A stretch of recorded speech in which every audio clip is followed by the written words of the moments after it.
Fala pessoal, tudo bom? Bom dia, boa tarde, boa noite para vocês. Professor Bruno Clemente por aqui. Vamos então para a quarta e última forma, o método de instanciação, de criação de objetos dentro da nossa linguagem JavaScript. Eu vou apresentar para vocês o conceito de classes, beleza? Vou compartilhar minha tela.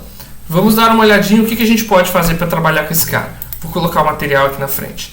Pessoal, o negócio é o seguinte, a partir de agora, eu já tinha mencionado desde o vídeo anterior, nós apenas vamos utilizar letra maiúscula para poder trabalhar com os nossos objetos, tá bom? Ou seja, a definição da classe, a definição da estrutura, usamos letra maiúscula. Os objetos, usamos letra minúscula. Qual é a diferença? A classe é como se fosse a estrutura, ela é a forma de bolo, vamos dizer assim. De uma forma de bolo, você pode criar diversos bolos diferentes. Então, cada bolo criado a partir da forma, ele é um objeto. E esses objetos nós vamos identificar com uma letra minúscula, tá bom? Em compensação, a forma, a estrutura, a definição, é importante que esteja em letra maiúscula. Então, a partir de agora, nós vamos trabalhar com o conceito de classe. Nós precisamos ter esse nome sempre com letra maiúscula. Já mencionei no vídeo anterior que era muito importante, estou reforçando aqui. Outra coisa muito importante, não vamos mais ficar criando tudo num único arquivo. Nós vamos fazer uma coisa muito mais inteligente, muito mais eficiente. Se o objetivo é criar uma estrutura para livro, eu vou criar um único arquivo JavaScript para livro. Lá dentro eu vou criar uma única classe para livro e eu não vou ter mais nada no meu arquivo. Beleza? Mais nada no meu arquivo. Então eu estou criando aqui o arquivo livro.js, que é o meu arquivo referente aí aos livros. E depois aqui dentro eu estou botando uma classe livro. E tem aqui, termina aqui. Esse é o final do arquivo. Isso aqui são testes só para mostrar para vocês que funciona.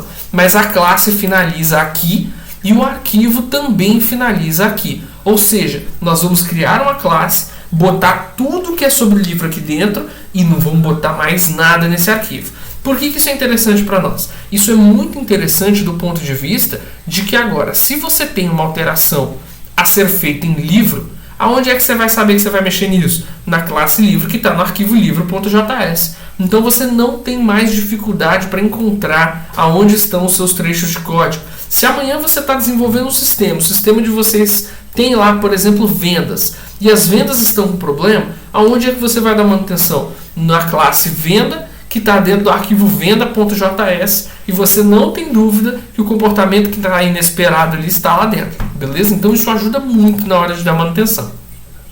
Vamos lá. Primeira coisa, utilizamos a palavrinha class, de classe, utilizamos o nome da estrutura, livro. Eu vou parar de chamar de estrutura de dado, a partir de agora a gente só usa o termo classe, beleza? Abro chaves aqui dentro. A primeira coisa que existe dentro de uma classe é uma funçãozinha chamada constructor. É uma palavra reservada, é o nome do JavaScript, tá? E esse constructor, ele é basicamente uma função. Uma função que nem todas as outras que vocês já escreveram. A diferença do construtor é o seguinte: todo construtor ele é usado e executado uma e apenas uma única vez. Em que momento que ele é executado? Exatamente na hora que você criar um objeto a partir dessa classe. Ou seja, lá nos nossos exemplos anteriores, nós tínhamos a estrutura livro, e da estrutura livro nós criávamos o novo livro. Como é que a gente criava o novo livro? Estava lá no arquivo, a gente usava essa palavrinha aqui, new livro. Na hora que você chama new livro, ele cria o objeto novo e a primeira coisa que ele faz é buscar o construtor e executar essa função. E o que ele vai fazer quando ele executar essa função? Pegar os parâmetros informados na passagem de parâmetro e criar os atributos, já colocando os valores certos aqui dentro. Beleza? Então é isso que é a função construtor. Ela é uma função do mesmo jeito que qualquer outra função que vocês estão cansados de fazer. A diferença é que ela é uma função que só é chamada uma única vez, e essa vez é na hora que você criar o objeto a partir da classe. Ele vai pegar então as informações necessárias e vai montar o nosso objeto. Beleza? Vamos dar uma olhadinha como é que isso aqui ficou na tela. Vamos colocar aqui um console log para a gente poder testar se funcionou ou não.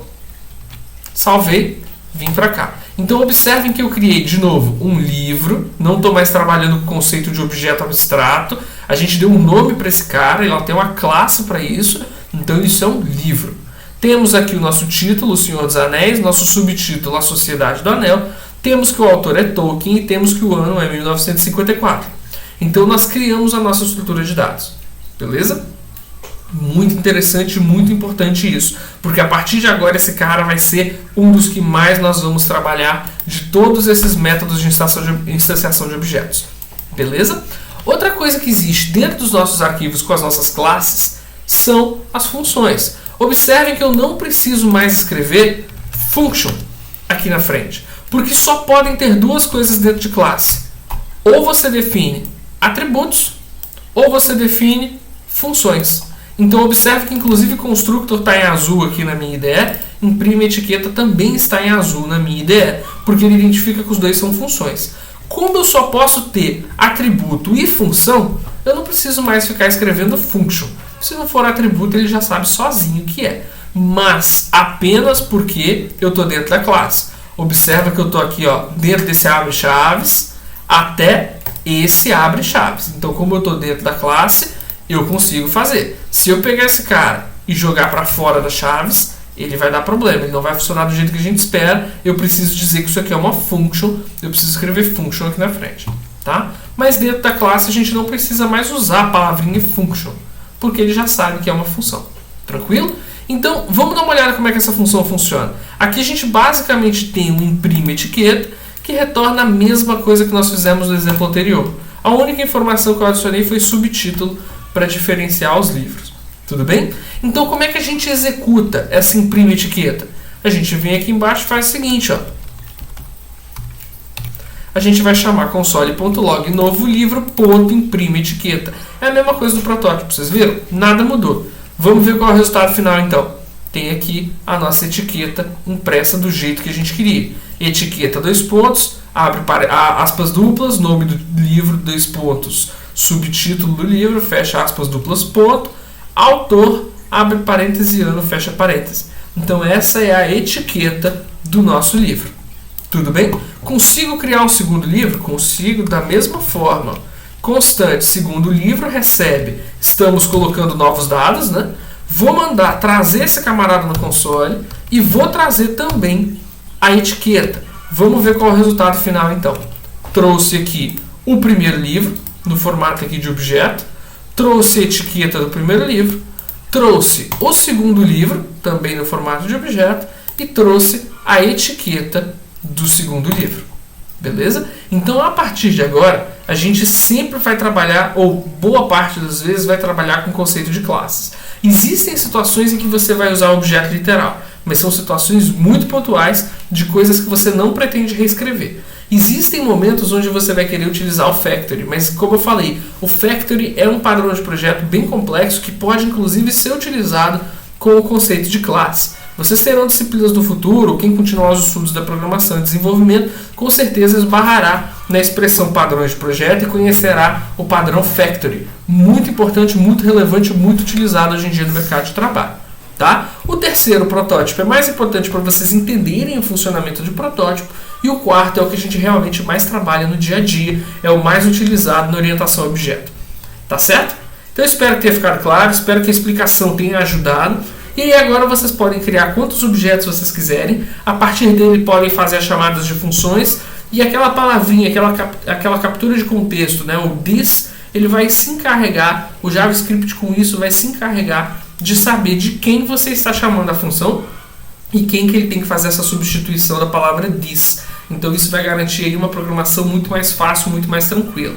Amanhã, quer mudar o funcionamento do seu livro? Abra a classe livro no arquivo livro.javascript, faz um pequeno ajuste e já está 100% funcional no sistema inteiro. Beleza? Então é isso, pessoal. Espero que tenha ficado claro, espero que não tenha ficado dúvidas. E qualquer coisa é só utilizar a barra dos comentários aqui para fazer a sua pergunta, que eu vou tirar a dúvida de todo mundo. Valeu, pessoal. Até mais.